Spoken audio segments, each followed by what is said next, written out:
Buenas noches, hermanos, a cada uno de los presentes, que Dios les bendiga en esta tarde, aquí en la casa de nuestro Señor. Bienvenidos también a las visitas, gente que nos acompaña por primera vez aquí en este lugar. Muchas bendiciones en este tiempo. No se olviden, estamos ya finalizando, nos queda muy poquito ya de esta serie que hemos llamado justamente Transformados, en especial ocupando el texto de Romanos capítulo 12, versículo 2, donde nos dice, que usted ya se lo sabe, ¿cierto? Si me hace que se lo sabe, yo lo voy a hacer pasar aquí adelante y que me lo diga, porque siempre la gente, sí me lo sé, ya pase para acá. Ya dice, no conforméis a este siglo, sino transformados por medio de la renovación de vuestro entendimiento. Voy a sacar ese letrero porque todos están mirando para allá. Ya.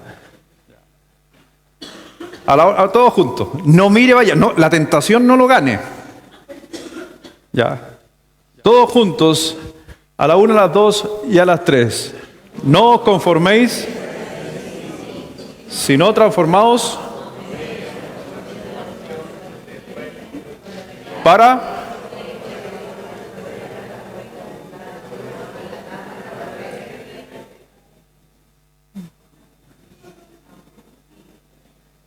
le quedan 2 semanas todavía, porque cuando terminemos vamos a pasar uno por uno diciendo el versículo. Tiene que aprendérselo. Bueno, hemos estado hablando acerca de transformar nuestra manera de pensar, lo vimos en la mañana. Es clave, no podemos hacer cambios en nuestra vida si no cambiamos nuestra manera de pensar. Y muchas veces queremos hacer cambios, pero sin transformación de mente. Es clave muchas veces para las personas que alguna vez han hecho dieta. ¿Ha hecho dieta alguna vez? ¿Ya?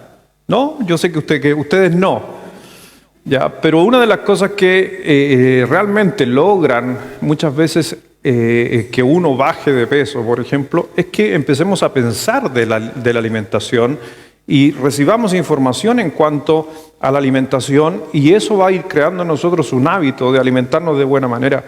Pero mucha gente va al gimnasio, no se entera nada de la alimentación, no hace nada por saber, y a la final piensa que el gimnasio va a hacer la transformación. ¿Y sabes qué? Posiblemente lo haga, pero si tú no logras un hábito, simplemente eso en el tiempo va a repercutir. Y eso sucede en muchas cosas. En la vida, en la parte espiritual, en la parte relacional. Hoy día en la mañana estuvimos hablando de las finanzas. Y realmente tenemos que tener una mirada muy diferente a las finanzas. Y lo decía hoy día en la mañana, el Señor habló más de finanzas que ningún otro tema en la Escritura. Yo sé que Jesucristo vino a anunciar las buenas nuevas, pero atacó profundamente las finanzas porque era un problema que el fariseo tendía a jactarse por el tema del dinero, y el Señor atacó aquello. Y realmente, si queremos nosotros hoy día en el mundo en que estamos, no conformarnos a este mundo, a este siglo, no amoldarnos al siglo, quiere decir que no caigamos en las trampas del mundo. ¿Porque caemos en las trampas del mundo? ¿Sí o no? ¿Alguien ha comprado algo que no necesitaba? ¿Alguien? Que después que se lo compró dijo, ¿por qué me compré esto? Una cortadora de pasto, como decía por ahí, y vivo en un departamento. Es que estaba en oferta. O sea, hacemos cosas y muchas veces eso va a repercutir en nuestra vida. Así que, como es costumbre, en la mañana estudiamos el tema y en la noche tocamos hábitos. ¿Ya? Y ustedes así han ido durante todas estas semanas. Son 7 semanas de enseñanza y ya vamos en la número 6 en el día de hoy. Así que hoy día es la 6 y la próxima semana ya se finaliza, donde hemos hablado de la transformación en 7 áreas de la vida. Hoy día toca un área que es la salud financiera. Así que recuerde que dijimos, y no sé si usted se acuerda de una de las enseñanzas que di, es que cada promesa en la Biblia tiene una premisa que condiciona para que venga la promesa. ¿Se acuerda de esa enseñanza, no? ¿Se acuerdan? ¿Sí? Si no se acuerda, para repetirla. ¿Se acuerdan? Que cuando el Señor dice, abriré los cielos, Malaquías capítulo 3, abriré los cielos sobre vosotros y derramaré sobre vosotros para que sobreabunde, pero esa es la promesa, derramar los cielos sobre nuestra vida, pero eso tiene una premisa, que dice traer los diezmos al alfolí. ¿Ya? Entonces la premisa tiene que ver con la condición que Dios pone versus justamente lo que va a llegar, la promesa.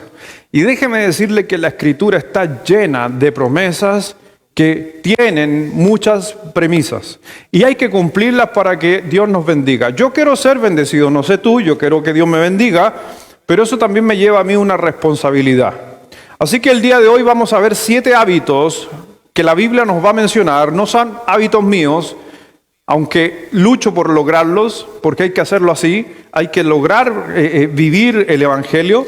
Ahora, de estas cosas son principios que están en la Escritura y que muchas veces nosotros, a veces las hacemos, otras veces no, pero como estamos transformando nuestra manera de pensar, tenemos que grabarla en nuestra mente para transformar nuestra forma de ser. Así que cada uno de ustedes ha recibido una hojita. ¿Ha recibido la hojita? ¿A alguien le falta hojita? ¿A alguien le falta lápiz? Están todos con lápiz y hojita. Y vamos a estar hablando de 7 hábitos para la salud financiera. Antes de esto vamos a orar, ¿les parece? Para que Dios nos dé sabiduría, entendimiento, el Espíritu Santo obre en nuestras vidas. Vamos a orar. Padre, gracias Dios te damos en esta noche de permitirnos estar aquí en tu casa. Agradecido, Señor, por cada cosa que tú haces por nosotros, y también, Dios, te pedimos perdón por las cosas que nosotros no hacemos por ti, Dios. Y yo sé, mi Señor, que a veces hay excusas de diferentes tipos, pero perdónanos, Dios, por las cosas que a veces no hacemos que tú nos demandas. Por eso, mi Señor, queremos estar aquí con un corazón dispuesto para poder entender, comprender, mejorar, reafirmar o simplemente hacer ajustes en nuestra vida que nos pueden llevar a poder realmente descansar, estar en paz y, si es posible, la felicidad.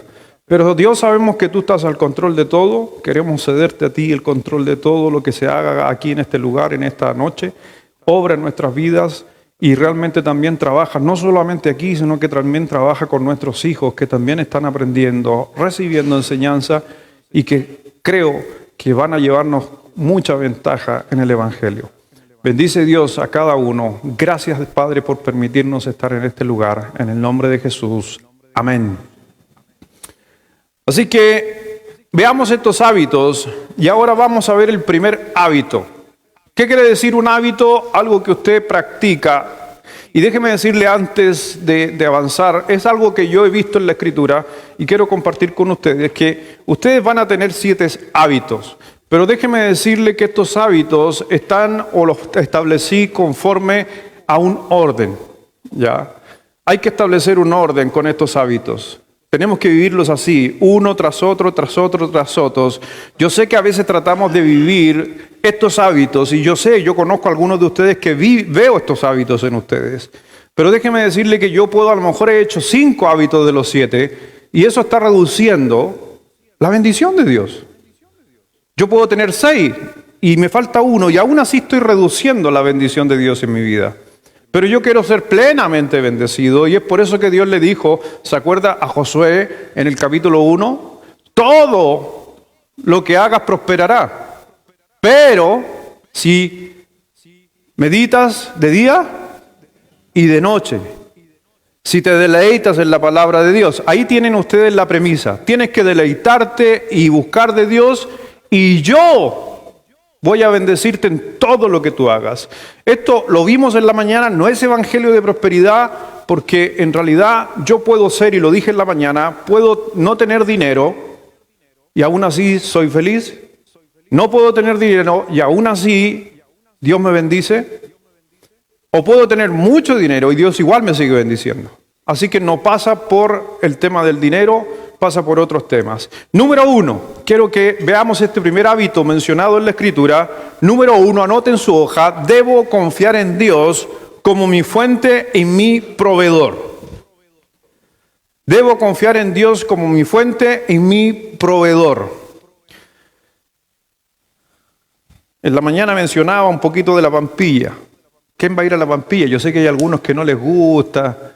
La gente de Coquimbo le encanta la Pampilla. Se van a quedar un mes allá en el cerro, sin baño, sin nada. Le encanta eso. Ahora hay baño. Bueno, es que yo no soy consumidor, así que yo no voy a esas cosas, hermano. No, si voy todos los años a la Pampilla. Pero me aguanto. Estoy bromeando por si acaso a Juanito, estoy bromeando a Juanito, que él con su Coquimbo Unido ahí a morir.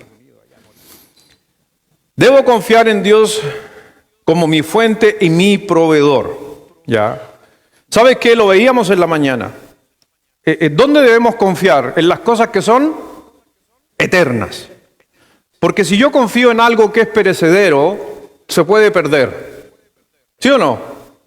Si yo pongo toda mi seguridad y mi esperanza en mi trabajo, ¿qué puede suceder a fin de mes? Muchas gracias, fue un gusto, necesidades de la empresa, y usted llega a su casa y el finiquito le va a durar un ratito nomás. Se puede acabar. Entonces yo no debo poner mi seguridad ni mi provisión en mi trabajo. ¿Puedo poner mi seguridad en la salud? No, porque en cualquier momento me pueden detectar algo, o me enfermo, o me fracturo, o me pasa algo.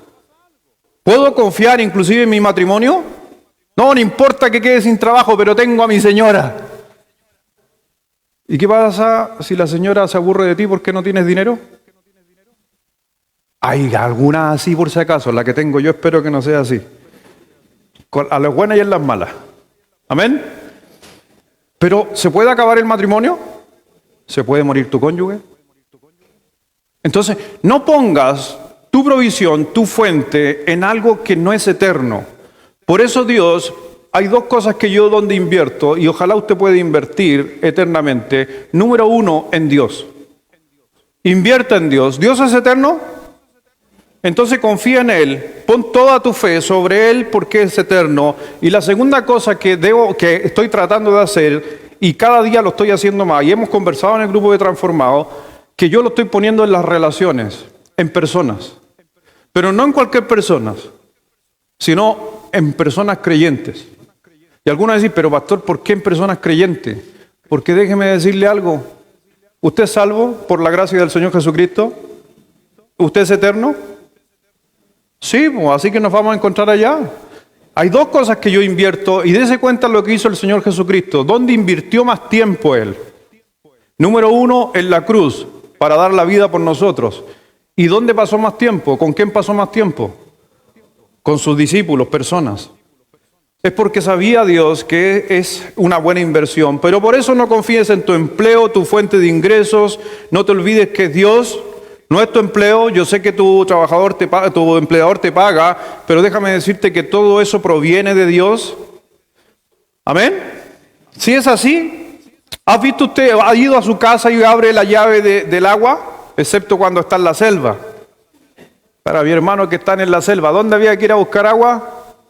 Hermano Ángelo, ¿a cuánto está el agua allá donde estábamos nosotros? Más o menos, ¿cuánto está el agua, Rubio? ¿A cuánto está el agua? ¿Cuántos metros? ¿Unos 800 metros? Más o menos. 800 metros. Déjeme decirle que estuvimos en la selva, llegamos hace poquito con un grupo de hermanos. Primera vez que me baño con miedo. Yo pensé que solo mis hijos tenían miedo al baño. Pero yo le tuve miedo al baño porque nos estuvimos bañando tipo 7 de la tarde todos los días. Y déjeme decirle que hay que bañarse hasta las 5 nomás. Porque después que oscurece, las serpientes bajan al agua. Y como estábamos trabajando a todo dar para poder terminar nuestro proyecto, nos íbamos como a las 7 con una linterna. Y ahí nos metíamos al agua. Y no disimulé con mi amigo, con mi hermano, que no íbamos a bañar, como que estaba disfrutando esa agua, pero en cualquier rato miraba. Mientras el Ángelo, que es primera vez que iba, estaba pendiente de las ranas, estaba pendiente de que sonara aquí, que el tiranosaurio Rex iba a aparecer por allá. Yo estaba pendiente de, mirando siempre el agua, que no fuera a aparecer una serpiente. ¿A qué hora oscurece? ¿A las 6? Sí, a las 6. Un cuarto para las 6 ya está oscuro. Pero déjeme decirle que tomando este ejemplo del agua, de la llave, tiene que pensar exactamente de lo mismo. ¿Quién le da a usted el agua? No, olvide, ustedes yo sé que son espirituales y me van a decir Dios. Pero seamos prácticos. ¿De dónde viene el agua? De las nubes y de la nieve que cae en la cordillera. Y usted en su casa abre la llave y sale el agua. La llave es su empleador. Las nubes que producen el agua, comilla, es Dios. ¿Me doy a entender? Dios es el que provee los bienes, las nubes que proveen el agua, y su empleador es solamente la llave. Si no hay agua y usted abre la llave, ¿va a salir agua? No, porque es un proveedor simplemente. Que su empleador se queda sin trabajo, sin contrato, por más que lo contrate, ¿le va a poder pagar? No, porque necesita un ingreso. Por eso déjeme decirle que el trabajo, los empleadores, la gente que donde nos desempeñamos, son como una llave que solamente abrimos y viene la bendición, pero no son nada más que eso, porque el único proveedor sobre nuestras vidas es Dios, por si acaso. Por eso tienes que serle fiel a Dios. Por eso la Biblia dice, ahí en Romanos capítulo 11, versículo 36, Romanos 11, versículo 36, dice, porque de Él y por Él y para Él son todas las cosas. A Él sea la gloria por los siglos. Amén. ¿De quién es todo? Entonces, si yo pongo, por si acaso, toda mi fe en el proveedor que es Dios, me preocupo menos. Porque si lo pongo sobre algo que se puede acabar, va a haber ansiedad, van a haber algunas crisis en nuestra vida porque se puede romper. Si pones toda tu fe en tu trabajo que tienes, tu trabajo puede cambiar. Pero si la pones en Dios y se acaba el trabajo, pero confías en Dios, adivina qué va a pasar. Dios seguirá proveyendo. Pon tu fe en Dios. Dice en Deuteronomio capítulo 8, versículo 18. Este se los dejo a ustedes, por favor. Léalo fuerte, está en pantalla o si no en su hojita. Proverbios 8, 18, a la 1, a las 2 y a las 3.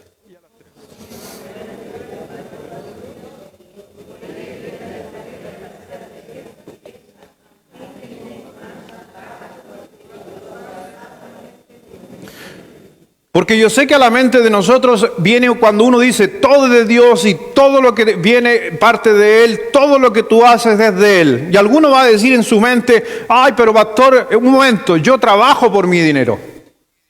Yo me saco la mugre para conseguir dinero. ¿Cómo que acaso Dios me va a dar? Pero recuerda lo que Dios está diciendo. ¿Quién te dio la energía para conseguir ese dinero? ¿Quién te dio tu cerebro para conseguir esos trabajos?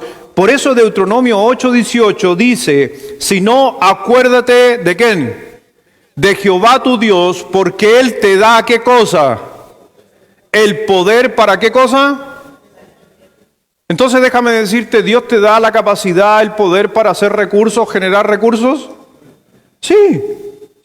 Entonces, por consiguiente, los recursos que yo obtenga es por el poder de Dios, no son por mis propias fuerzas. Yo sé que muchos de nosotros vamos a decir, pero pastor, yo me sacrifico, me levanto temprano, hago un montón de cosas para conseguir, pero déjame decirte que a la final todo ese poder viene de Dios. Ahora déjame decirte también algo, que si te esfuerzas mucho, demasiado, sobre el dinero, lo que más probable va a pasar, y lo mencioné en la mañana, que a veces el dinero puede llegar a ser tu Dios. Has gastado tanto y has invertido tanto en tu esfuerzo que ese humanismo que está dentro de nosotros se vuelve egocéntrico, se vuelve ególatra de sí mismo y tendemos a pensar que solo yo consigo las cosas. Pero cuando tenemos ese pensamiento, te olvidas que ¿quién te da el poder para hacer las riquezas?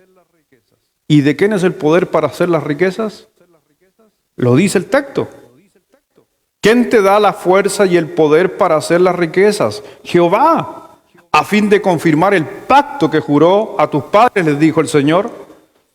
Así que el segundo hábito, ahora, ya que el Señor te dio la habilidad, tu capacidad para crear, por si acaso, negocios y ganar dinero, pero no te olvides que Él es la fuente, Él es tu proveedor. Número 2, un hábito que tiene que llevarse a cabo después de que yo establezco que todo es de Dios. Lo que Dios me va a demandar es que yo tenga buenos registros. Y esto aplíquelo en cualquier lugar, en cualquier desempeño que usted tenga. Debo mantener buenos registros. Y esto es en su casa, dueña de casa, los que tienen negocios. Registros son claves en nuestra vida.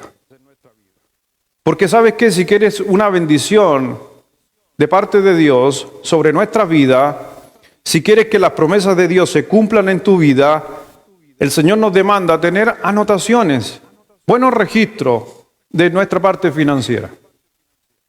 Y yo sé que a muchos no nos gusta llevar un registro de nuestra parte financiera. Por lo regular en el matrimonio es uno, no los dos. ¿Están de acuerdo conmigo o no están en desacuerdo conmigo? ¿En el matrimonio hay uno más ordenado que el otro? ¿Han visto que en el matrimonio hay uno que anota y el otro gasta? No preguntemos quién es quién. Solo que si tú eres uno de los que gasta, empieza a anotar. Para poder crear un hábito, hay que darle información a ¿qué cosa?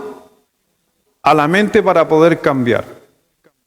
Si yo no llevo un registro para algo bien sencillo para los que son dueñas de casa, si usted no lleva un registro de cuánto hay que comprar en alimentación, cuánto hay que pagar en los niños, cuánto hay que pagar en esto, cuánto hay que pagar en esto otro, y así sucesivamente, va a ser obviamente un caos y siempre va a haber inseguridad. Y si puedo decir algo, respetando a cada uno, porque saben que yo no me meto en sus hogares, pero he escuchado y he visto muchas veces en muchos matrimonios donde a veces yo le pregunto a la señora, ¿y cuánto tú necesitas para vivir con tu familia? Y tú me dice, no tengo idea porque mi marido lleva todo. Pero la Biblia dice que son una sola carne. ¿Por qué hay una separación ahí en ese aspecto? Yo no estoy diciendo que tenés que administrar de igual manera. Estoy hablando de información. ¿Me doy a entender? Porque y yo hablaba con un matrimonio por este tema. Porque si tú manejas todo y estás hasta el límite, estás viviendo justo, y tu señora no sabe, ¿te puede desarmar tu esquema? ¿Sí o no? ¿Y te lo ha desarmado?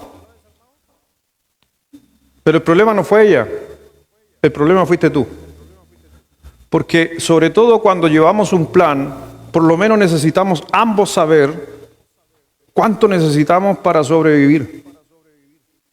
Y esas son cosas que de repente me ha pasado a mí, a veces cuando converso con matrimonio, ya han llegado a mi oficina a decir, pastor, necesitamos ayuda porque estamos peleando.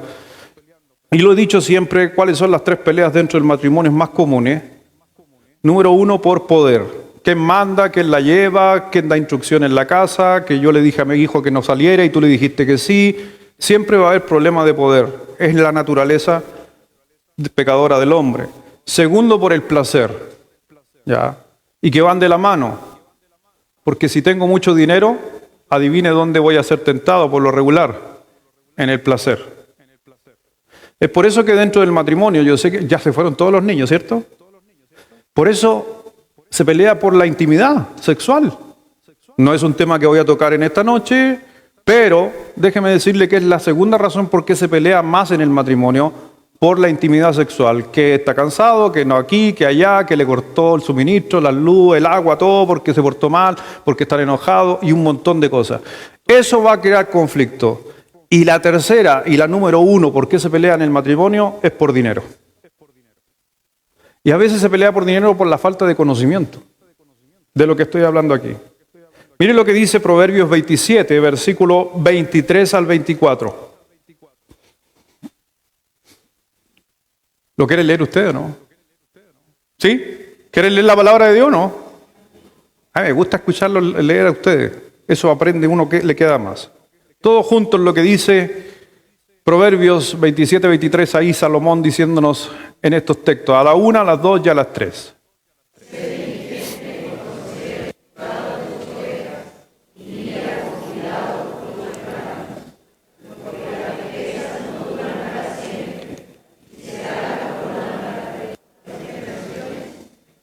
Me encanta ese texto. Me encanta. Ahora, ¿por qué habla de rebaños? Tiene que pensar que no, si estuviera Jesús en nuestros tiempos, ¿qué hubiera dicho? ¿Qué hubiera dicho? Sé diligentes con tus cuentas, con tu dinero. Tienes que llevarlo a la práctica. ¿Cuántos de ustedes tienen ovejas? ¿Cuántos de ustedes tienen ganado? ¿Nadie tiene ganado aquí? A lo más un perro, quiltro en su casa. Ese es su ganado, ¿cierto? Ahora vaya cuando Salomón estaba escribiendo estas palabras y se está dirigiendo a la gente. El bien que más se llevaba a cabo, o que la gente podía entender de dinero o de bienes en los tiempos antiguos, era a través de animales. ¿Se acuerda cuando hablan de Job? Capítulo 1. Dice que era un hombre justo, temeroso, delante de los ojos de Dios. Pero un día vino, ¿era millonario Job? ¿Qué cree usted? Sí, le llevaron 7,000 camellos, 5,000 asnas, le robaron todos los animales. ¿Y por qué se habla de que él era millonario, tenía mucho dinero? Por la cantidad de animales. Abraham, Dios lo bendijo sobre Lot. ¿Y qué se le multiplicó a Abraham para llegar a ser millonario y tener más de 500 empleados? Adivine, el ganado. Siempre ganado en la Biblia, en el Antiguo Testamento, se estaba refiriendo a bienes. Y Salomón está diciendo, sé diligente en conocer el estado de tus ovejas y mira con cuidado por tus rebaños. O en otras palabras diría tus finanzas. Porque las riquezas, ¿se da cuenta el tema, el contexto? Porque las riquezas, ¿de qué estaba hablando entonces Salomón? De un bien monetario. Porque las riquezas no durarán para siempre y será la corona para perpetuas generaciones. O sea, si yo no ordeno mi casa, ¿podemos que este orden se pueda traspasar en nuestros hijos? Salomón dice, y acuérdense que el hombre más sabio sobre la tierra, seamos ordenados, llevemos cuentas, tengamos anotaciones de lo que se gasta, de lo que se hace, de lo que necesito, para que no solamente yo aprenda, sino los hijos aprendan. Algo que venimos haciendo con mi señora hace un tiempo, para nada soy modelo de nada, pero hago una mención, no voy a hablar de otro, no me meto en las finanzas suyas, pero nuestros hijos, desde hace muchos años atrás, a nuestros hijos les hemos ido enseñando a pagar los servicios de la casa. Entonces hoy día hay uno en la casa que llega a fin de mes, 30, lo sentamos ahí y le dice, ya hijo, aquí está la lista, paga. ¿Y sabes qué? ¿Y por qué tan joven pagando? ¿Tiene acceso a nuestras claves? Sí. ¿Tiene acceso al banco? Sí. ¿Pero por qué paga? Porque algún día él va a liderar una familia, va a liderar un hogar. Y cuando mi hijo, no lo voy a nombrar, al que está ahora a cargo, han pasado varios, pero el que está a cargo ahora dice, ¿y esto salió de luz? Sí, pues. ¿Y a ti que te gusta estar todo el día y la noche con la luz prendida? Y cuando me case voy a tener que pagar eso de luz. Lo más probable, hijo. Adivine qué hace. A ver, porque se perpetúa. Es lo que Dios estaba diciendo en este pasaje. Pero hoy día estamos en una generación donde usted le dice a los hijos que apague la luz. En mis tiempos era la segunda cosa que aprendí. Apaga la luz, cierra la puerta.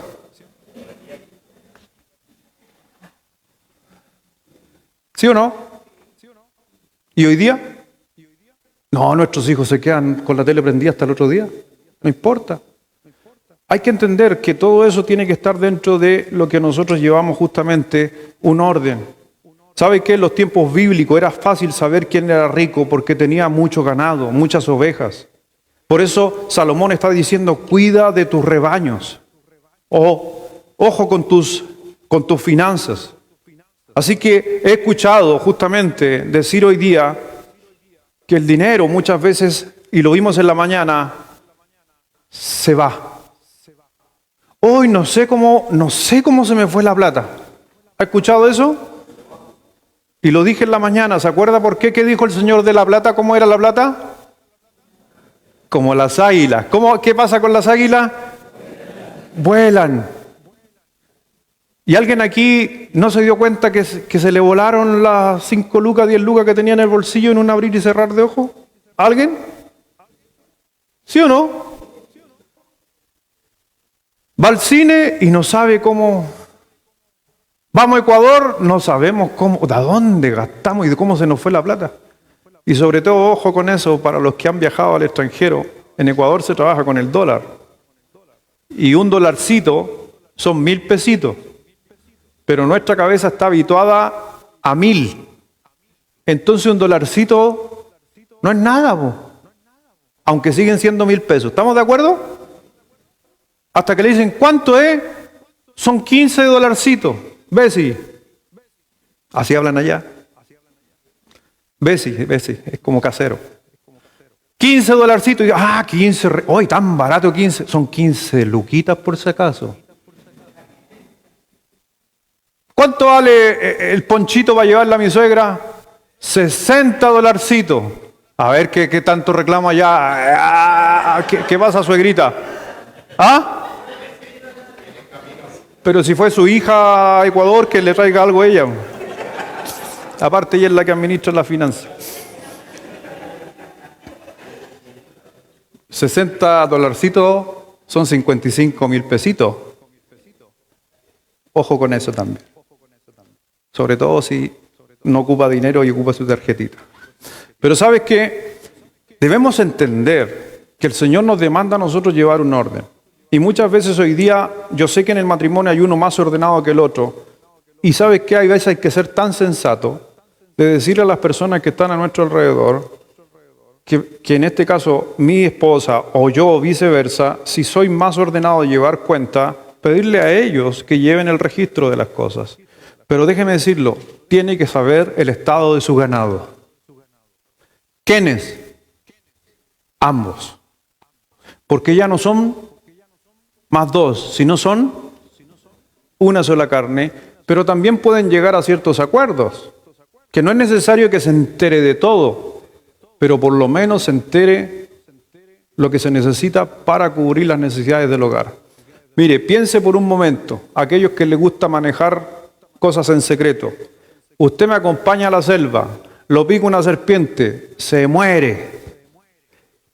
Su familia no sabe cómo meterse al banco y sacar dinero para expatriarlo, porque usted no le facilitó nunca sus cuentas. ¿Y eso es sano? Pierdo la conciencia, me pego en la cabeza y me olvido. ¿Qué ha sucedido? ¿Qué hacemos? ¿Y saben lo que significa para los que son aquí y les gusta la justicia? ¿Saben lo que significa sacar platita del banco donde usted no tenía acceso a las cuentas cuando la persona falleció y lo haga a nivel judicial? ¿Sabe que toma mucho tiempo? ¿Y sabe que ese mucho tiempo a lo mejor a usted lo puede llevar al agua? A pesar de haber dinero, usted desconoce de todo. Creo que como hijos de Dios debemos marcar una diferencia. Por eso, si ahora alguien dice, pastor, pero ¿cómo se hace? ¿Cómo yo puedo hacer eso? ¿Cómo se pueden ordenar las finanzas de un hogar o de algunas cosas? Mire, hermano, hoy día tenemos tanta información, tenemos aplicaciones donde usted puede tener registros, donde te ayudan, tenemos supermercados que te ayudan a hacer una lista para tus cosas, pero lo que tenemos que saber, lo que debemos saber, es también que lo que entra, ¿cuánto sale? Hoy día hay mucha gente que desconoce eso. Lo mencioné en la mañana, en Estados Unidos la capacidad de ahorro es menos del 1% de ahorro. Pero ¿sabe cuánto gastó en promedio en los Estados Unidos, que es un país ultracapitalista? Gastó, todo el mundo, hablando de todo el mundo, gastó 1% más de lo que gana.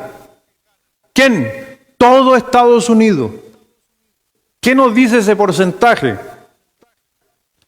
Que todo el mundo en los Estados Unidos gastó más de lo que entra. ¿Puede entender eso? En otras palabras, la gente en Estados Unidos vive para el dinero. No el dinero vive para ellos. Viven para poder pagar. Y esas cosas es simplemente por no llevar un registro. Y Dios lo dice, debemos llevar en cuenta eso. Número 3. Así que ya sabemos el orden, todo le pertenece a Dios. Segundo, debo llevar un registro.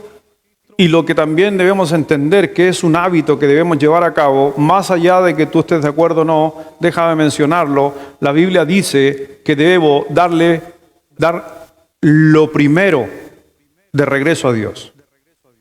Debo dar lo primero, ahí dice el primero, lo primero de regreso a Dios. En los tiempos antiguos se le llamó las primicias. ¿Ha escuchado hablar de esa palabra? Hoy día le podemos llamar ofrenda. Como dice en 1 Corintios capítulo 16, cada primer día de la semana pon aparte algo y llévalo a Dios. Hoy día muchos como yo aprendimos desde muy joven justamente a diezmar y muchos acá yo sé que ustedes también lo hacen. Déjeme decirte que el hacer eso trae tremenda bendición a nuestra vida y no caer en ese populismo de que si tú le das a Dios, Dios te va a dar más. No hablando en ese sentido, tiene que ver, por si acaso, con saber quién es el primero en mi vida. Porque si tú quieres la bendición de Dios, tienes que poner a Dios primero. Dios quiere que tú trabajes, pero Dios quiere que pongas a Dios primero, no tu trabajo. Por eso en Deuteronomio, una paráfrasis del texto, en Deuteronomio capítulo 14, versículo 23, nos habla, por ejemplo, en los tiempos antiguos, cuál era la razón de que la gente diezmaba, por qué tenían que traer el diezmo del grano, de los animales. Y algunos, por si acaso, yo sé que hay algunos que les gusta sacar de contexto muchas cosas. Algunos van a decir, pero pastor, en el Antiguo Testamento el diezmo nunca fue plata. Desconoce totalmente lo que dice la Escritura. Porque había excepciones cuando se podría traer dinero. ¿Se acuerda de esa enseñanza o no? ¿Cuándo se podía traer dinero en vez de grano de animales? Cuando vivía muy lejos la persona. Porque imagínense traer 100 sacos para ofrendarlo después de haber cosechado 1000 sacos. Entonces ahí se permitía y la ley lo dejó escrito. Pero mira lo que dice en Deuteronomio 14, versículo 23. El propósito del diezmo es enseñarle a poner siempre primero a Dios en sus vidas.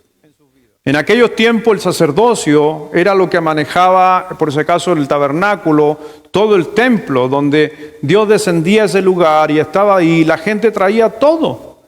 Pero era para que la gente entendiera que todo le pertenecía a Él y que debía depender de Él.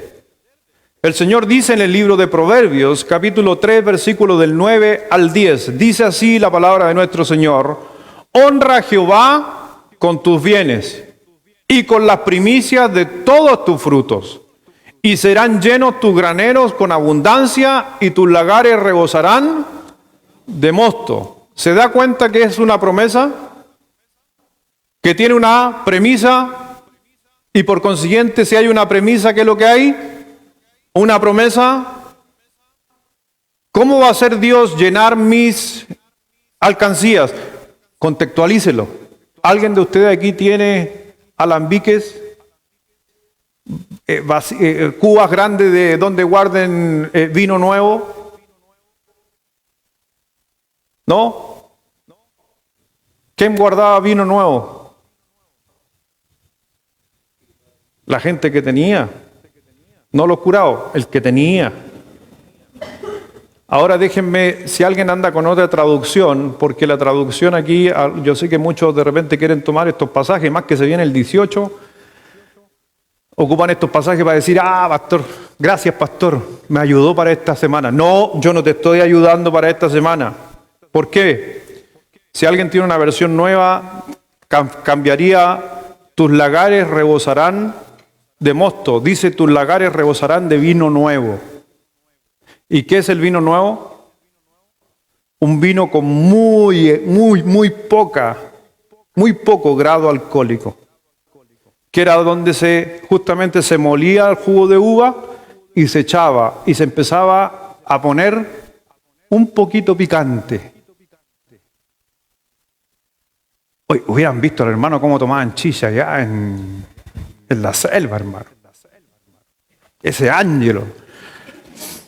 Qué manera de tomar chicha. A propósito, primera vez les puedo decir, tomé chicha, no primera vez tomo chicha, siempre tomo chicha en la selva. Y lo hago en el nombre del Señor. Pues no me gusta el alcohol, no bebo alcohol. Pero en las comunidades, y los que saben, si tú no recibes muchas veces un vaso, un pilche, que es como la mitad de un coco, una cosa así, que está lleno de chicha, de yuca, si usted no la recibe, el pueblo tampoco lo quiere recibir a usted, ni recibe el aprecio. Y es la cultura de ellos que cada familia, una forma de demostrarte aprecio a ti y la bienvenida es que tomes su chicha. Entonces, algo que siempre lo hemos hecho, por lo menos yo, porque eso crea conflicto. Hay veces que algunas personas van por primera vez y no quieren recibir.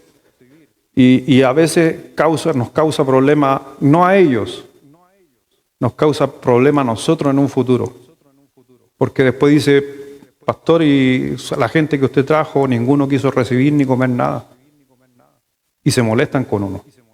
Así que la próxima vez si va a ir, vaya pensando ya que no nos haga entrar en conflicto a los que ya llevamos por muchos años. Somos respetados los chilenos porque somos los que más volvemos. Pero hay algunos que de repente no quieren hacerlo. Yo siempre digo, por último, hágalo como que lo toma, se moja los bigotes y devuélvalo. Listo. Ya. Pero le iba a decir algo. Este año me tomé una chicha de yuca ya, pero la mejor chicha que he probado. Ni tenía sabor a alcohol. Creo que la habían hecho el día antes. O la persona que lo hizo y masticó tenía buen gusto en su paladar. Que así lo preparan, mastican, escupen. Hay otros más modernos que lo cortan con un zapallito y una cosa. Pero adivine cuál es la mejor. La artesanal. La que hace la abuelita sin diente. Es el mejor de todo. Están invitados el próximo año a viajar con nosotros. Por eso, cuando vemos esta premisa hay una promesa. Honra a Jehová con tus bienes. ¿Ya? Honra al Señor con todas tus riquezas. Si lo podemos traducir a nuestro lenguaje actual, honra al Señor con todas tus riquezas y con los primeros frutos de tus cosechas, ¿ya? Y la palabra que era importante, los primeros. Es por esa razón, mi hermano, como dice la Escritura en Corintios 16:1, dice cada primer día de la semana. ¿Cuál es el primer día de la semana? Domingo. ¿Qué dice? ¿Lo ha leído, no? ¿Lo ha leído? Cada primer día de la semana ponga aparte algo y tráigalo. Y ese cada primer día de la semana, aparte y tráigalo, quiere decir que hay una preparación. Es por esa razón que a veces, y déjeme decirle que tenemos que cambiar nuestra manera de ofrendar a veces. Porque a veces pasó el hermano, viene el Jan con la ofrenda y usted oraron y usted abre su billetera y usted no venía preparado. Es lo que hay nomás, o lo que le dejaron. Y cuando era muy joven aprendí algo. Vine la primera vez, hace muchos años atrás, empecé a ofrendar y nunca había escuchado de venir preparado. Y vine y tomar la ofrenda, saqué mi billetera y viene la ofrenda y voy a abrir los billetes. Ay, tenía uno de 10 nomás. Y no tenía nada más. Y en mi mente, adivine que inmediatamente apareció el ángel bueno y apareció el ángel malo. El ángel bueno me decía, dalo, eso te pasa por no venir preparado. Así que con esto vas a aprender que la próxima vez sencilla antes de venir a la iglesia. Y el ángel malo me decía, no lo des, no importa. Si Dios sabe que tú no puedes. Y no, la Biblia dice, venga preparado. Son nuestras primicias, son nuestros diezmos. Cada vez que recibo mis ingresos, lo primero, pongo aparte lo que le pertenece a Dios. Lo primero, y Dios va a bendecir nuestras vidas. Y déjeme decirle también algo que no quiero entrar ahí en polémica con algunos que puedan tener una visión diferente, pero hoy día también en el mundo, de la hora de diezmar o la ofrendar, déjenme decirle que nunca en toda la Biblia está el concepto de diezmar y ser administrador del diezmo. Y hoy día en muchos lugares o en muchas personas lo están haciendo. Y déjeme decirle que algún día vamos a dar cuenta a Dios. ¿Qué quiero decir con dar y ser administrador? Yo conozco gente que dice, no, yo mi diezmo lo reparto 3% para allá, 4% para allá, el otro lo hago allá. Déjame decirte que al hacer eso, no estás dependiendo en el Señor. Estás dependiendo en ti. Y en la Biblia nunca se ha visto eso. No hay ninguno, que alguien me diga en la Biblia donde alguien lo hacía así, nunca fue así. Porque tenía que ver con desprenderse y darle a Dios lo que le pertenecía. Así que por eso les digo yo lo entrego y me olvido. Cuando yo ofrendo, me olvido. Pero cuando yo quiero seguir administrando, el Señor tarde o temprano, no a lo mejor tan temprano, pero siempre el Señor va a traer rectitud. Por algo está la palabra de Dios. Número 4, lo dije en la mañana también, una de las cosas que crear un hábito es que debo ahorrar e invertir para el futuro.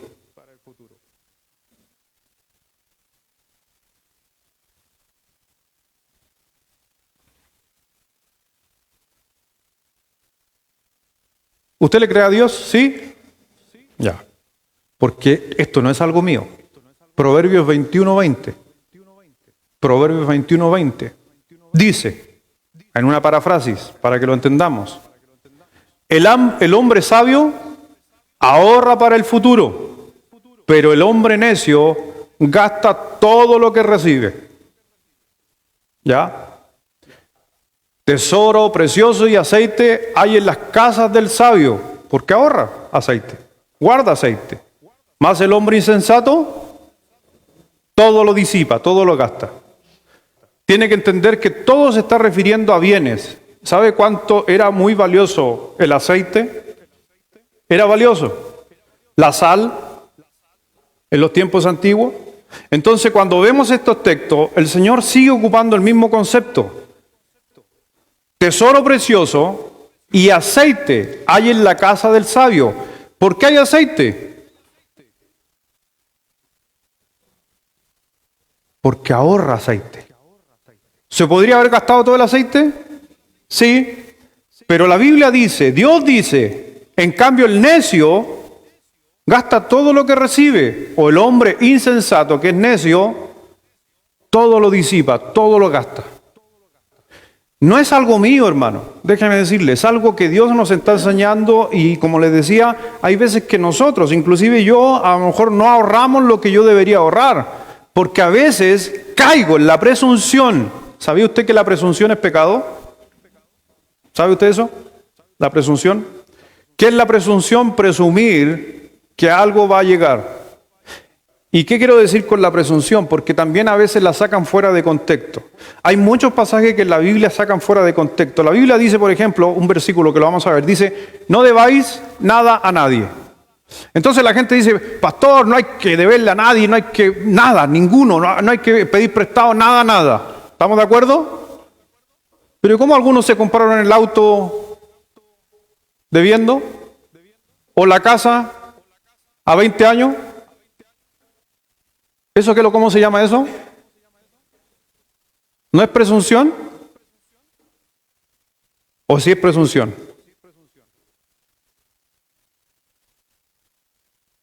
Los veo en silencio. ¿Tú sabes que en 20 años más vas a tener plata para pagar la casa? ¿O no sabes? Solamente te estoy dando un ejemplo cómo algunas personas ocupan textos para sacarlos fuera de contexto. Ya. La Biblia dice, no debáis a nadie, nada. Pero en otros versículos dice, pero a tu hermano préstale. ¿Habría una contradicción? No debo, pero presta. Nuevamente, porque sacamos fuera de contexto muchos versículos. ¿Ya? Y ya nomás voy a explicar eso acerca de a lo que se refiere con deber. ¿Qué es lo que es deber? ¿Porque alguno de ustedes debe?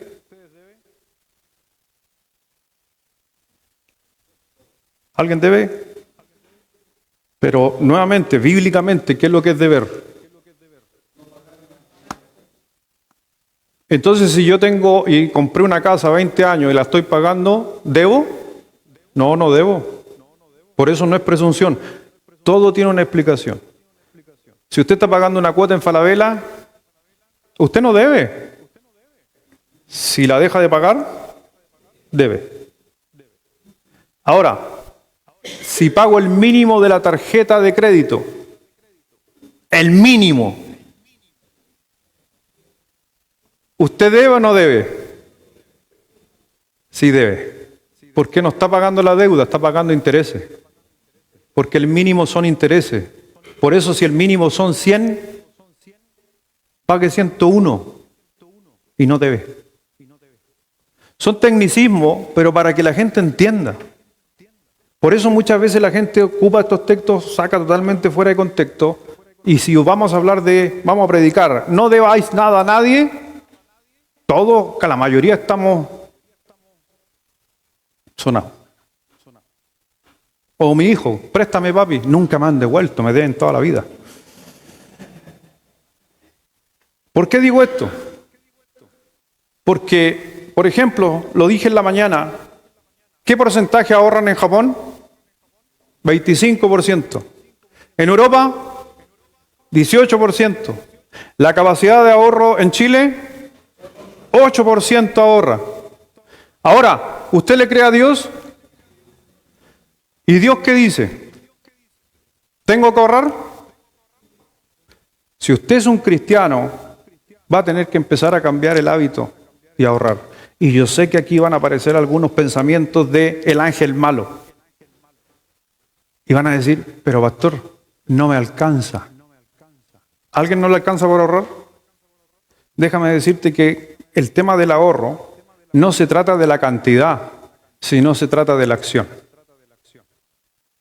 Y si tú puedes ahorrar 1,000 pesos, el próximo mes otros 1,000, y así sucesivamente vas creando un hábito mental de siempre ir ahorrando, hasta que se va sumando y se va aumentando la capacidad de ahorro. Pero entiende lo que es un concepto que Dios bendice. En Proverbios 13, versículo 11 dice, las riquezas de vanidad disminuirán, pero el que recoge con mano laboriosa las aumenta. O sea, Dios te da el trabajo para aumentar tus bienes. Pero no se trata de cuánto ahorre, lo que importa es la consistencia de lo que estás ahorrando. Dice la Biblia en Proverbios 24, 27, prepara tus labores fuera y disponlas en tus campos, y después edificarás tu casa. ¿Qué significa esto, por si acaso? ¿Qué se refiere a ese texto? Que me gusta ese texto. El texto está diciendo, si te está yendo bien, es la oportunidad ¿para qué? Para ahorrar. Guarda. No porque te esté yendo bien, gasta. Ahorra. Son conceptos bíblicos. Yo sé que muchos de nosotros, y no ha pasado muchas veces, que a veces nos está yendo bien o logramos un mejor puesto, un ascenso, hago un buen negocio. ¿Y saben qué? Fuimos al supermercado, ahora con otro presupuesto. ¿Y por qué? ¿No deberíamos mantener el presupuesto si nos subieron el sueldo?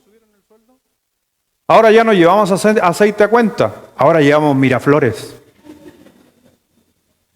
Es un ejemplo por si acaso. No tengo nada contra a cuenta. Yo voy a cuenta por si acaso. Ya. Es que eso pasa y no ha pasado. No ha pasado muchas veces que nosotros ganamos unos recursos, nos llega un bono ¿alguien le llega un aguinaldo? Bueno, si te llegó un aguinaldo, gasta y una parte ahorra. Si te gastas todo el aguinaldo, quiere decir que no has entendido ninguna cosa del mensaje. Porque la capacidad de ahorro pasa por el hábito. ¿Sabes qué? Hay veces que nosotros con dinero, no sé por qué Satanás en nuestra mente nos hace elevar nuestros conceptos de la vida. Gano un poquito más, ya no uso la marca que usaba antes. Gano un poquito más, ya no compro el aceite que había que comprar. Gano más, ya no compro asado carnicero, ahora lomo. Ahora gana más, ya no compra lomo, compra entraña a 22,000 pesos el kilo. Y antes que la gozaba con su familia con unos huesos carnudos en una sopa. Y la pasábamos mejor. Es increíble. Número 5. Aquí vamos a hablar de esto. Debo establecer uno de los hábitos, un plan de pago para poder salir de mis deudas. Debo establecer un plan de pago para salir de mis deudas, porque ¿sabes qué? Dios quiere, y es lo que yo veo en su palabra, que Dios quiere que ninguno de nosotros tengamos deudas.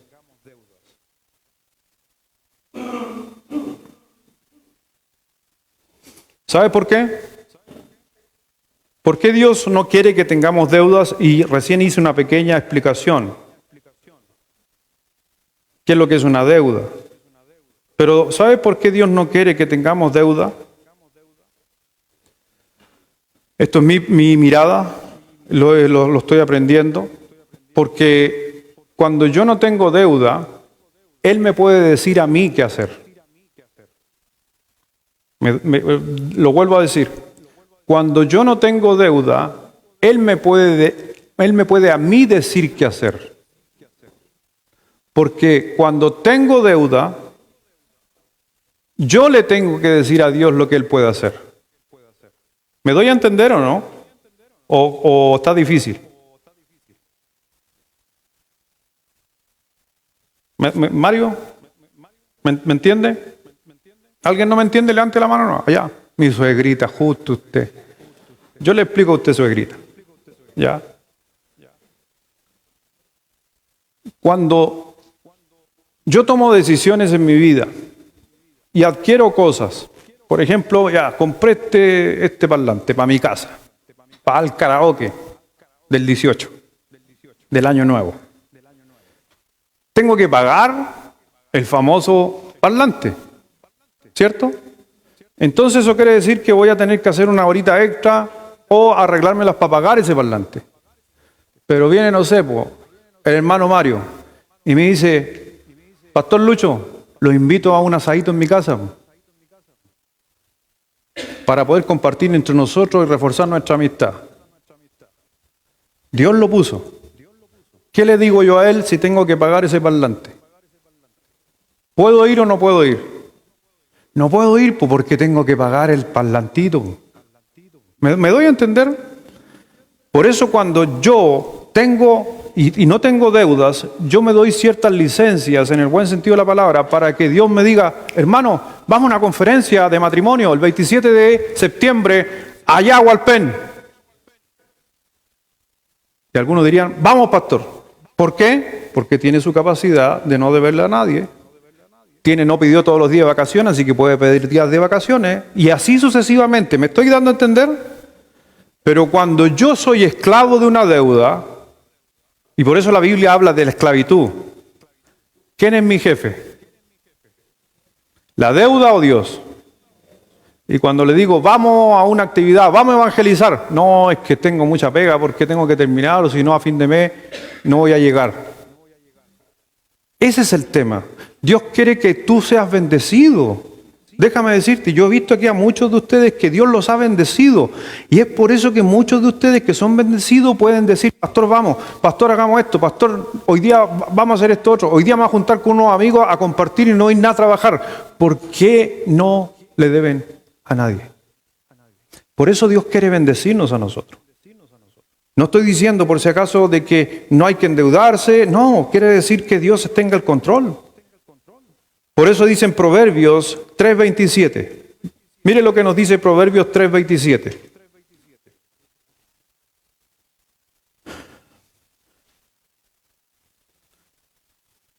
No te niegues a hacer el bien a quien es debido. Cuando tuvieres, ¿qué dice? ¿Le gustaría ayudar a alguien? Pero no puede. Estoy hablando en el caso si yo tengo una deuda y veo a un necesitado, ¿le gustaría ayudar? Pero no puede.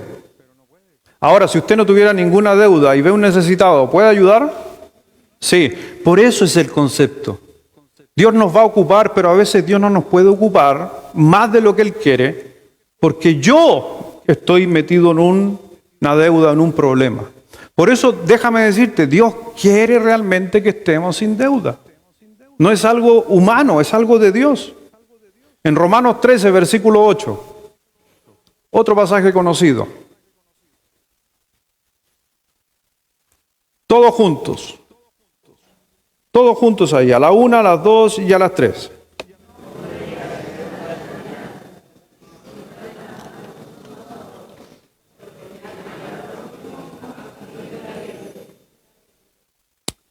Ese concepto del apóstol Pablo no solamente estaba hablando de un concepto del Nuevo Testamento. Acuérdense que Pablo también tenía tradición, que ya tenía el judaísmo en sí. Y en el judaísmo, déjeme decirle que el ayudarnos unos a otros económicamente es una regla, una ley. Por eso a veces cuando confundimos estos pasajes, los judíos no solamente diezman el 10, también lo hacen otro 10 y hacen un 3. Ellos diezman el 23%. Y ese 23%, déjeme decirle que ese 3% es para ayudar económicamente a un hermano. Déjeme decirle, y seamos sinceros, ¿Dios bendice al pueblo de Israel o no? Son los más sabios, más capos, son las mejores economías que existen. ¿Cuántos de nosotros, damos el 3% de todos nuestros ingresos a alguien que lo necesita? Tienen calculadora a sus cabezas. No estoy hablando del diezmo, no estoy hablando de ofrenda, estoy hablando del pueblo judío, que ellos no solamente dan el 10, el 20, sino dan el 23. Y ese 3 es exclusivo para la gente necesitada. Y es interesante, porque no sé si nosotros damos el 3% todos los meses para ayudar a alguien. Ahora, entienda el concepto. Si yo ayudo a alguien con el 3%, hablando del judaísmo, ¿usted cree que le voy a deber a alguien? Si yo tengo la posibilidad de ayudar a la gente económicamente, ¿cree que yo le voy a deber a alguien? ¿Sí o no? ¿Entiende el texto? No debáis nada a nadie, sino el amaros unos a otros.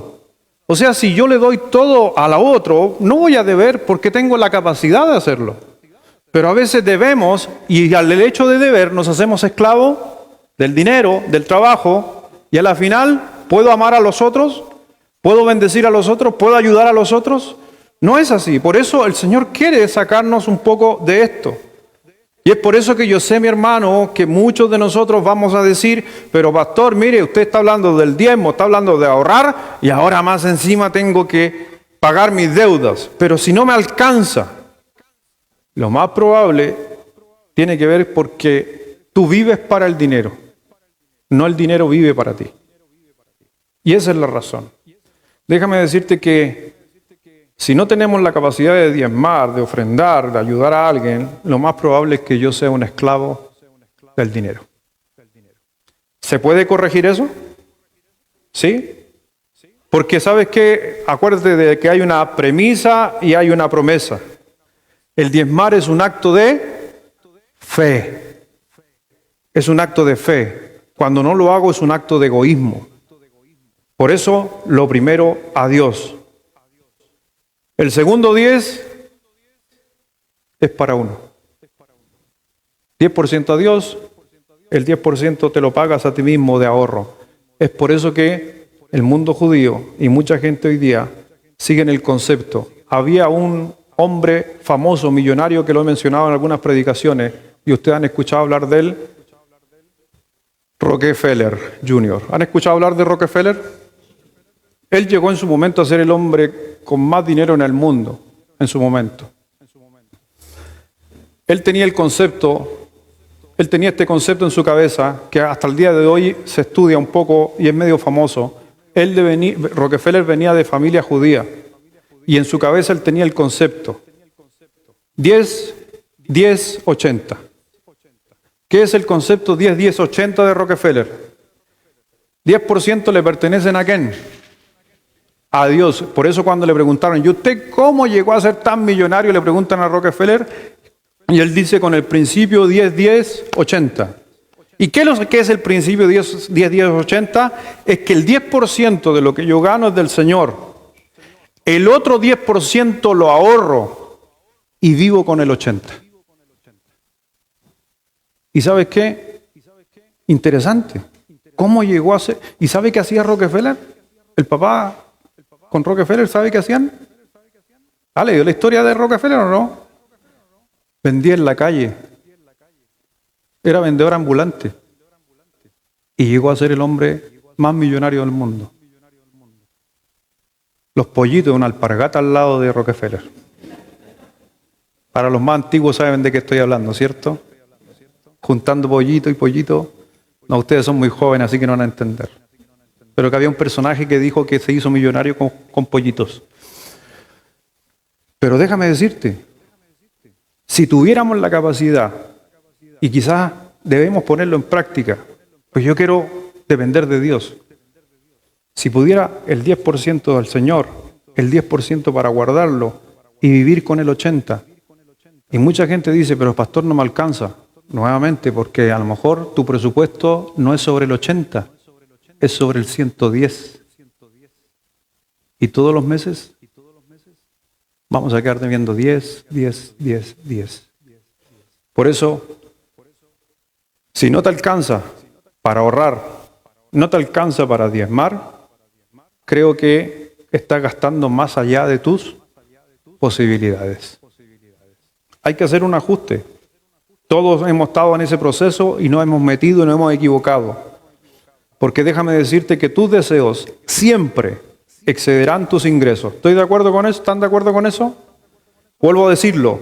Porque tus deseos siempre excederán tus ingresos. ¿Estamos de acuerdo o no estamos de acuerdo? Yo creo en eso. Siempre estoy pensando en algo más de lo que puedo tener. Número 6.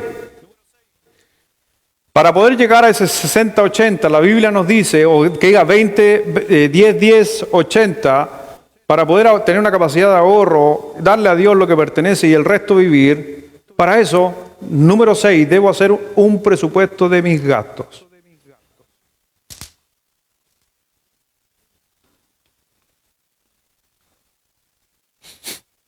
Déjame decirte, me gustó una explicación muy fácil, muy buena. ¿Qué es un presupuesto? ¿Qué es un presupuesto para el hogar? Me gustó la definición que le dio un economista. Dice, y lo anoté, un presupuesto es una manera de decirte a ti mismo dónde quieres que vaya tu dinero en lugar de preguntarte hacia dónde fue tu dinero. ¿Interesante? Me encantó. Me encantó. ¿Cuántos de ustedes se han preguntado 5 días antes del 30, no sé en qué gasté la plata? No sé, yo tenía todo calculado y no sé ¿En qué gasté? Eso es lo que está diciendo el economista. Un presupuesto es decirte a ti mismo a dónde va a ir tu dinero. Pero cuando no tienes anotadito, tú no sabes a dónde va a ir. Hace años atrás, me acuerdo, fui a una conferencia del pastor Bill Smith en Aculeo, la Laguna Aculeo, y él justamente habló un tiempo de las finanzas. Y me acuerdo con mi señora, ¿te acuerdas? A lo mejor se me vino a la mente y lo dejamos de hacer y creo que podríamos volver a hacerlo. Me acuerdo Bill Smith decía, haga un presupuesto de su casa, y todos sabemos un presupuesto, pero me acordé ahora. Decía, inclusive anote las salidas con su familia, con su esposa, y anote ese presupuesto y vive ese presupuesto. Así que si tengo una salida al cine con mi señora, ¿cuánto sale una salida al cine? Para que vean que no voy al cine. ¿Cuánto está ir al cine últimamente? Déjenme decirle que no nos gusta el cine, a mi señora tampoco. ¿Pero cuánto vale? 7.000 pesos. ¿Y el paquete de cabrita? 10. Chao. 17. Una, sí, por una. Chuta. No, mejor, vamos a un completo, un carrito nomás, vida, mejor. O vamos al kiosco de los diamantes.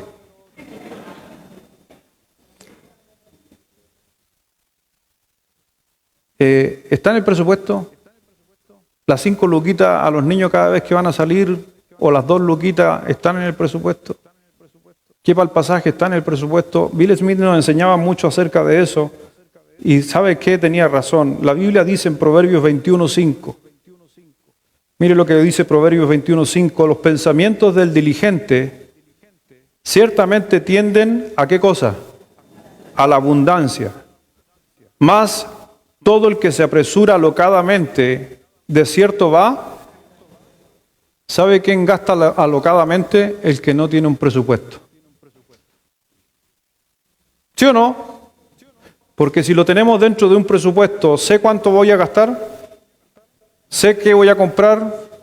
Sí, y cuando yo no lo hago simplemente alocadamente, voy a la pobreza.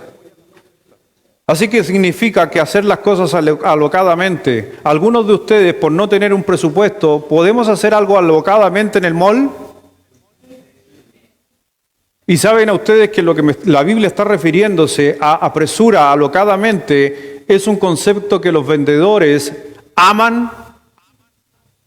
¿Cierto, mi hermano? Ahí tenemos un vendedor de lo bueno. Puede vender hasta las piedras.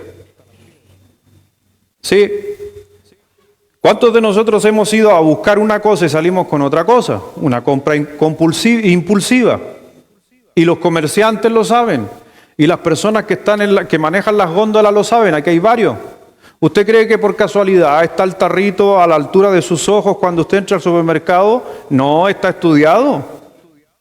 Los colores están estudiados. La música está estudiada. Todo.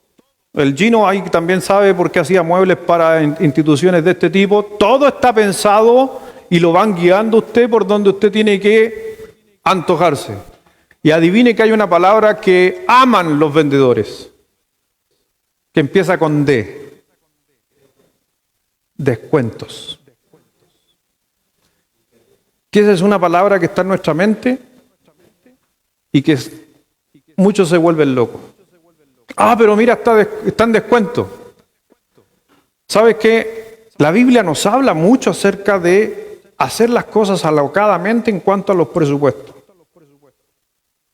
Por eso, cuando vemos la palabra descuento, cuando vamos a otros lados, viajamos y vemos la palabra descuento, es como que nos atrae. Llega mi señora y yo le digo, ¿y compraste? Es que estaba en descuento. No me dijo, es que lo necesitaba porque tenía frío, no me dijo me dijo, es que estaba en descuento. Cuando alguien te da una respuesta de que por qué compró algo y estaba en descuento, lo más probable es que no lo necesitaba. Porque tú no compras algo por descuento, tú compras algo por necesidad. Si necesitas algo, lo vas a comprar. Pero el descuento está llamado al que no lo necesita. Por eso, La Biblia nos dice que vas directo al fracaso, dice la Biblia. Ahí en el versículo 20 de Proverbios 21:20, como lo leíamos recién, más el hombre insensato todo lo disipa. ¿Sí o no? Y yo me incluyo, si cada vez que aparece la palabra descuento, 50%, 70%, es algo que nos quieren ofrecer. Número 7 y último. Todo lo que se está enseñando en esta noche es lo que se va a conversar en la sesión de Transformados, por si acaso. No se olviden, lleven su hojita, repasen su hojita para todos los que estamos estudiando en la semana. Número 7, porque con el número 6 nos podríamos ir para la casa. Pero déjame decirte uno 7, que es uno que también yo veo, que no veo muchas veces en cristianos, pero sí veo en algunos. Número 7, debo disfrutar lo que ya tengo. Debo disfrutar lo que ya tengo. Mira, Dios no nos va a dar más si no disfruto lo que tengo.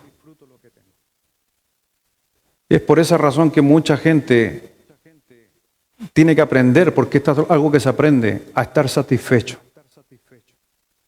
Eso se llama, ¿cómo lo llamaría la Biblia? A estar satisfecho con lo que tengo, la Biblia le llama contentamiento. Contento con lo que tenéis. Entonces hoy día, si hay una situación económica que a lo mejor no estamos disfrutando, probablemente es porque no disfrutamos lo que ya tengo. He tenido la oportunidad de viajar por muchos lugares y hace poco estuve en Estados Unidos, estuve ahí en la ciudad de Charleston, una ribera ahí donde llegaban los esclavos a ese lugar. Se podría decir las mejores mansiones que habían en aquel tiempo, estaban todos los hacendados con los campos de algodón, tremendas mansiones. Hoy día son todas museos. Y yo pensaba en esa gente que se esmeró y de mala manera tener todo eso, con esclavitud, con un montón de cosas. Pero tuve la oportunidad de estar en un barrio, y termino con esto, en un barrio espectacular. Y ¿sabes qué? Salía yo a ese barrio y salía 12 del día y miraba, 12 del día, nadie en la calle. Después vi a un vecino, el único vecino que vi, de todas las casas, uno que salió en un jeep, abrió la cuestión y salió en un jeep de choro. Y ahí lo saludé y me levantó la mano nomás y listo. Después conversaba con mi hermano, empezamos a conversar con mi hermano, hablamos justamente de todo esto. Y él me decía, mi hermano, doy gracias a Dios por mi hermano también en ese sentido, de que ha ido aprendiendo algunas cosas. Ahí él me explicaba, me decía que las casas de $1.000.000, $1.200.000, pero la mayoría me dijo, ¿sabes por qué no ves gente? Porque la mayoría tiene 2 o 3 trabajos para poder pagar esa casa. Y increíble, a veces hay personas que aquí en Chile, no escapándonos de la distancia, hay personas que se compran el medio departamento, pero tienen que trabajar horas y horas para poder pagar ese departamento. Y eso no produce felicidad, porque el bien nunca va a traer felicidad. Y la Biblia muchas veces nos habló de mejor tener una casa sobre la roca, sobre Cristo, y más allá de todos los bienes que tengamos. Pero yo no me gustaría estar trabajando en 3 trabajos para cubrir una casa que adivine qué va a terminar siendo al final. Un museo, o después todo el esfuerzo que tú hiciste, vinieron tus hijos y la venden. ¿Sí o no? Así de cara dura. No vaya a vender la parcela a Carol Martina. ¿Sí o no? Por eso en 1 Timoteo 6:6, mire lo que dijo el Señor.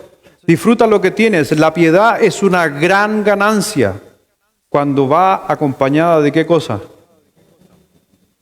Sea feliz con lo que tiene. No esté pensando en que yo voy a ser feliz si tengo esto, si tengo esto otro, si tengo un auto mejor. Mi hermano, están los deseos.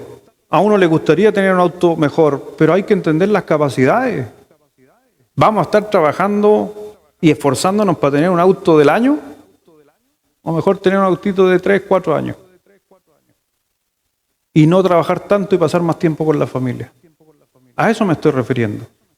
Ahora, si eres bueno en la finanza y te da para tener cosas buenas o cosas del año, excelente. Pero no desperdicies a tu familia. Dice en Eclesiastés capítulo 6, versículo 9, léalo fuerte usted por favor, todos juntos, a la 1, a las 2 y a las 3.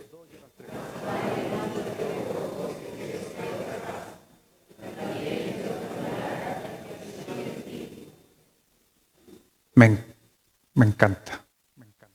Más vale vista de ojos que deseo. ¿Qué pasa? Cuando termine el culto, vaya a su casa, que vaya a su auto, yo iré a mi auto. Un Citroën ahí 2014. Esto es algo mío propio. Y voy a mirar mi auto y voy a mirar el de la Carla Moraga. Y yo voy a decir, Señor, más vale mirar lo que tengo que lo que me gustaría tener. En el buen sentido de la palabra. Ya, en esos cacharros que tú andas ahí en Moraga. Que más encima no son tuyos, pero no importa. ¿Me entiende? Si no se trata de yo tener un auto. Mejor, lo que la Biblia está diciendo, disfruta lo que tienes. ¿Y en un futuro puedes tener uno mejor? Sí, sí. Yo te digo, si yo disfruto con lo que tengo, ¿Dios me puede dar más? Sí, porque es el plan de Dios. Entiende que son cosas que Dios quiere que vivamos. Más vale la vista de ojos que deseo. ¿Qué pasa? Y también esto es vanidad. ¿Y qué dijo? Aflicción de espíritu. Si usted quiere tener la casa de su amigo, el auto de su amigo, el trabajo de su amigo, la señora de su amigo, todo va a ser aflicción de espíritu. Conténtate con lo que tienes. Y si hoy día Dios te ha dado, porque Dios nos ha dado, ha sido bueno. Lo puedo decir en estos años, conozco mucho y ustedes también me conocen a mí o a mi familia de donde venimos. Dios ha sido bueno. Pero Dios siempre quiere ser mejor con nosotros. Pero siempre hay una premisa versus una promesa. Hágale caso a Dios y Dios le va a dar más. Así funciona. Sea fiel a Dios y Dios va a ser fiel con usted. En lo poco has sido fiel, en lo mucho te pondré. Gócese con lo que tiene. Así que cuando se vaya de aquí, dígale al autito, gracias chatito, que yo te quería cambiar, pero el pastor me dijo que tengo que aguantarme para no endeudarme. Amén. Vamos a orar. Padre, gracias Dios te damos en esta noche. Gracias Dios por hablar de estos hábitos que están en tu palabra, están escritos ahí. Yo sé, mi Señor, que muchos de ellos luchamos para lograrlo. Pero Dios, ayúdame a tomar decisiones en mi vida, a poder reflexionar en cada uno de estos puntos y a lo mejor hacer ajustes y cambios que antes hacíamos y hoy día hemos dejado de hacer. Antes éramos fieles a ti, antes ahorrábamos, antes presupuestábamos. Pero Dios, tú has sido bueno que a lo mejor hemos dejado estas cosas cuando tú quieres bendecirnos más. Yo sé, Padre mío, y lo dice tu palabra, deleítate a sí mismo en Jehová y Él te concederá las peticiones de tu corazón. Confía en Él y Él hará. Por eso, Dios, ayúdame a confiar. Quiero cambiar mi manera de pensar, quiero desarrollar estos hábitos, quiero entender lo que aprendí en la mañana también, para poder mejorar nuestra vida y mejorar en el sentido de dependencia de ti, Dios, de saber que tú eres el que provee, tú das todo. Y todo lo que yo haga, por más que me esfuerzo, a la final solo es vanidad. Y Dios, perdóname por las veces que he sido desobediente contigo en la administración, en los presupuestos. Dios, en no llevar muchas veces las riendas del hogar en cuanto a lo que debo comprar, lo que no debo comprar. Yo sé, Dios, que podemos estar fallando en muchas cosas. Pero también he aprendido que tú eres un Dios que siempre nos enseñas para hacer un cambio. Tú nos enseñas, nos corriges, pero siempre estás esperando que tomemos la mejor decisión. Dios, ayúdanos. Y si hay hermanos que están pasando situaciones complejas, difíciles en la parte financiera, déjame decirte que también Dios, no solamente a ti, también nos quiere enseñar a nosotros a poder ayudarnos los unos a los otros. Y que tú aprendas también, bíblicamente, de hacer un orden y salir de la situación que estás pasando. Gracias, Dios, por todo lo que haces. Gracias, Dios, porque podemos también con nuestros recursos bendecirte, bendecir la obra, poder llegar a otras personas que no conocen el Evangelio, porque también de eso se trata, que es una herramienta. Solamente el dinero es una herramienta, un catalizador en nuestra vida, pero siempre teniendo en claro que todo es tuyo y nada es nuestro. Bendice a cada uno, a mis hermanos, en el nombre de Jesús. Amén.